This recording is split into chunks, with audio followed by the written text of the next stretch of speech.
Rahayu, rahayu, rahayu, Sagung Dumadi.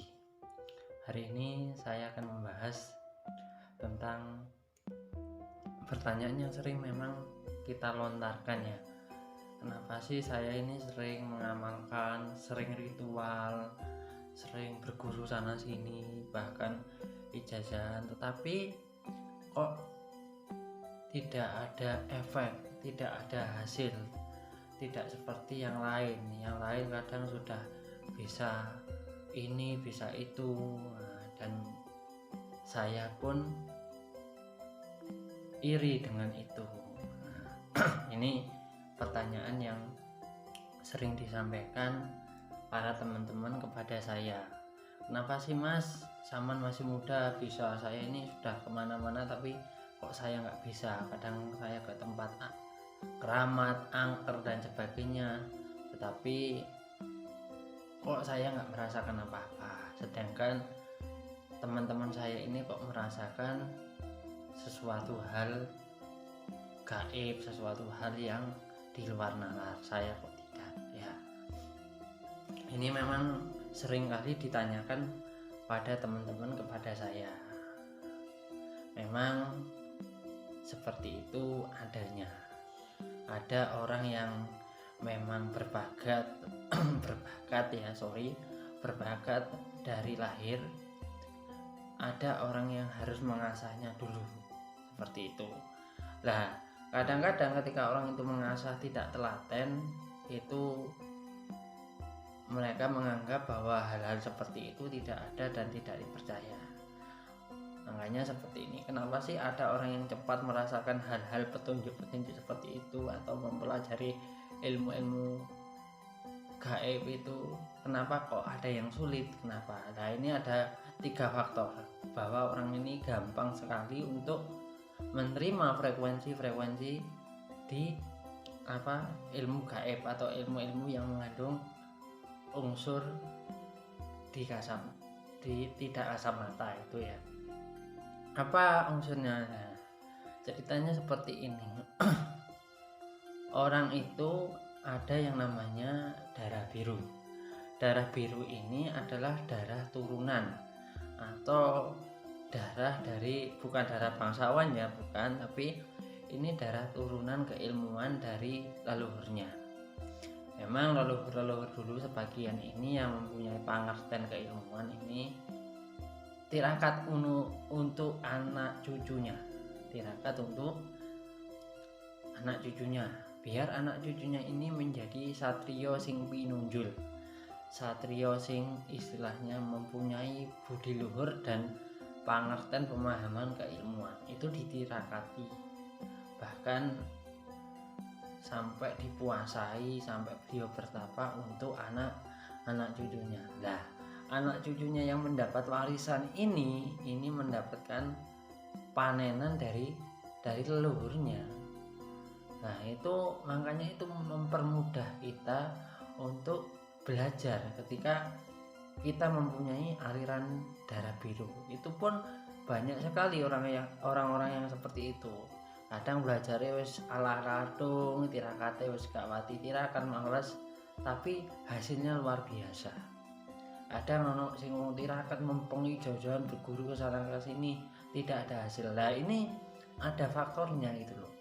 Kalau leluhurnya ini memang dekat, yang mempunyai keilmuan itu dekat, sana keilmuan itu dekat, misalkan dari dia ke, biasanya jalur yang paling kuat itu ayah, dari dia ke kakeknya kan hanya melompati satu. Nah, itu istilahnya cepat untuk mencapai sebuah ranah keilmuan. Tapi kalau leluhurnya ini waduh masih yang dugdeng, berarti yang keilmuannya yang tirakat ini masih di atasnya nenek, lah ini agak sulit, agak lambat. Jadi ini yang disebut darah biru itu loh.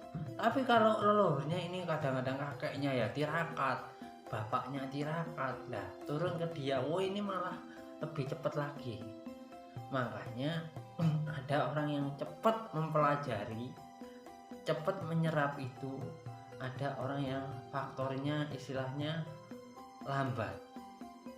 Ada juga yang menderita karma. Makanya gini, kalau Anda melakukan sesuatu itu dilihat dulu gitu loh. Iya, kalau anak ini tidak kena imbasnya, karmanya. Kalau kena, anak yang sulit. Makanya sekarang banyak sekali orang-orang yang merasa ke sana kemari, terus bagaimana caranya untuk itu gitu. Jadi orang itu sampai putus asa gitu loh, putus asa karena belajar kemana-mana tapi tidak menuai hasil. Karena apa? Ada karma yang menyangkut dari orang tuanya dan leluhurnya, mungkin dari orang tuanya atau kakeknya tidak tirakat. Jadi wis babah lah, wis pokoknya istilahnya aku wong biasa lah. Itu yang bikin sulit. Jadi ini faktor darah atau genetika.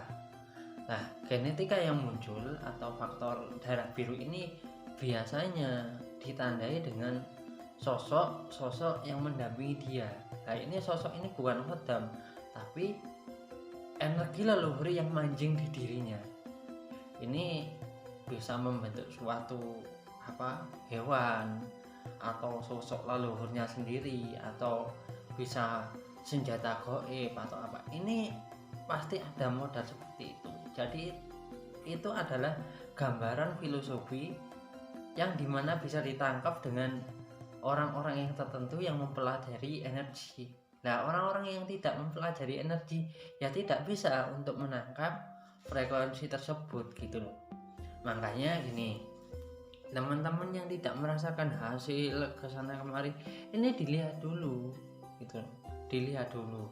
Kadang-kadang kita juga bisa tidak nyambung dengan leluhur kita karena saking jauhnya tidak pernah nyambung. Nah, itu terputus dengan leluhur yang mempunyai keilmuan. Ini juga bisa jadi faktor darah biru. Ini sangat-sangat kental sekali dengan kita. Makanya ini faktor dari kelahiran kita ya, seperti itu ya teman-teman. Makanya kan di dalam Jawa ini sebenarnya sangat komplit. Nah, tinggal kita mau menjalani atau tidak, mau mempelajari atau tidak. Nah, itu gimana caranya? Bisa atau enggak ditanggulangi? Bisa, nanti ada syarat-syarat tertentunya. Itu ini yang saya bahas, yang saya jawab adalah karena apa? Darah biru tersebut, darah biru atau aliran dari leluhurnya. Aliran apa? Nasab keilmuan atau istilahnya wadah dari leluhur yang tepat itu leluhur yang mana. Nah, kalau dari ayah itu sudah mengucurkan keilmuan, dari kakek, wah ini dugdeng kali, dugdeng, istilahnya dugdeng itu ya topak lah. Nah, makanya kalau jenengan punya anak ditirakati. Nah, kalau jenengan punya janin ya ditirakati gitu loh, ditirakati, istilahnya diberikan supporting energi spiritual agar menjadi orang yang luar biasa itu, agar nantinya anak ini tidak kesulitan dalam belajar suatu keilmuan atau dalam kehidupannya. Makanya sekarang banyak sekali orang-orang yang bertanya seperti itu, yaitu bukan salahnya dia gitu loh. Jadi memang mungkin dari leluhurnya, dari orang tuanya tidak mengerti tentang itu, tidak mengerti dan tidak mau belajar gitu. Memang ya ribet ketika kita tirakat dan sebagainya macam, ketika mengandung itu ya ribet, tapi banyak contohnya yang seperti itu. Contoh adalah presiden kita Pak Soeharto itu ketika mengandung, ibunya itu istilahnya bertirakat, berprihatin, jadi kepingin anaknya menjadi seorang raja ya. Dari situ yang bukan siapa-siapa akhirnya menjadi seorang raja. Ceritanya seperti itu. Itulah dahsyatnya ketika kita membentuk anak kita dalam janin itu tadi, atau mentirakati.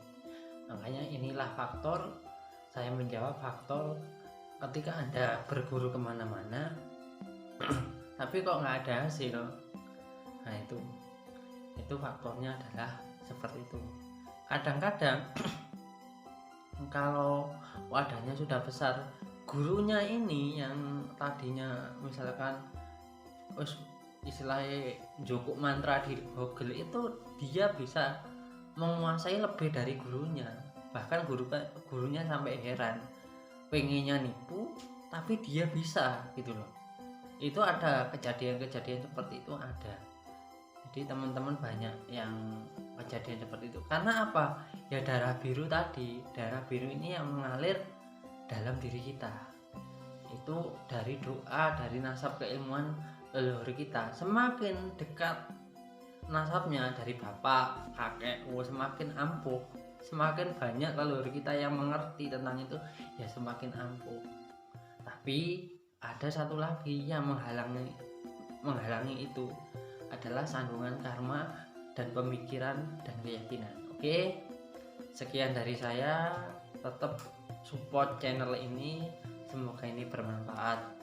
Rahayu, Rahayu, Sagung Dumadi.